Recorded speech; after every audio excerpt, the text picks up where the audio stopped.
மண்டையில் 2 கொம்போட ஒரு குழந்தை ஹாஸ்பிட்டலில் பிறக்குது. அதை பார்த்த எல்லா டாக்டருக்கும் நர்ஸுக்கும் ரொம்பவே ஷாக் ஆகிடுச்சு. இந்த குழந்தைய பற்றி அந்த ஏரியாவில் இருக்க எங்கே பார்த்தாலும் ட்ரெண்ட் ஆகுது. நியூஸ் சேனல்லேருந்து எல்லாமே ட்ரெண்ட் ஆகுது. இந்த குழந்தையோட அம்மா அப்பாவை பேட்டி எடுக்கிறாங்க. ஆனால் அந்த குழந்தையோட அப்பா எங்கன்னு தெரியல. எவ்வளோ தேடியும் அவரை கண்டுபிடிக்கவே முடியலையா. அந்த குழந்தை மேலே அந்த கவர்மெண்ட்டுக்கே ஒரு பெரிய கண்ணு இருந்துக்கிட்டே இருக்கு. குழந்தை வளர வளர அவனோட சக்திகளும் வெளியப்பட்டு இருக்கு.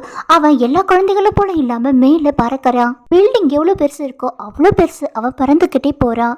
கடலோட ஆழம் எவ்வளோ ஆழமாத்திலையும் அவன் நீச்சல் அடிச்சு வெளியே வரான். இதெல்லாம் பார்த்த எல்லாருக்கும் எப்படின்னு தெரியல. அந்த பையன் கொஞ்சம் பெரியவனானே அவங்க அம்மா அந்த பையன் கிட்ட உண்மையை சொல்றாங்க. உங்க அப்பா ஒரு ஏலியன், இது தெரிஞ்சா அவர் ஏதாச்சும் பண்ணிடுவாங்கன்னு சொல்லிட்டு அவர் அப்பவே போயிட்டார்.